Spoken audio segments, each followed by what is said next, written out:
What is marijuana?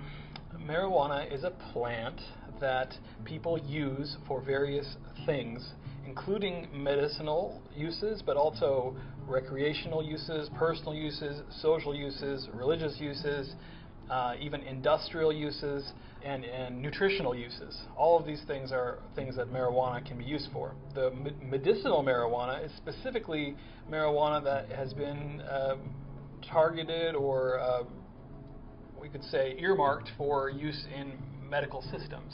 So that could be, for example, in the United States we have 17 or so states that have laws that allow patients and doctors to use marijuana as part of their medical treatment systems. So we call that type of marijuana medicinal marijuana. Now, what makes that type of marijuana different from regular marijuana or non-medicinal marijuana? Well, at the 2,000 feet level, it's the same.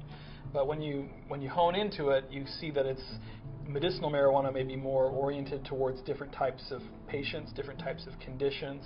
It may be more care could have been placed into the way it's produced, into the way it's tested, into the way it's packaged and delivered to, in a health or medicinal framework. So medicinal marijuana has more of a goes the extra mile. Now, marijuana has been around for a very long time, and a variety of strains have been developed over the last, through the 20th century, essentially the latter part of the 20th century, as people have done genetic breeding and crossbreeding.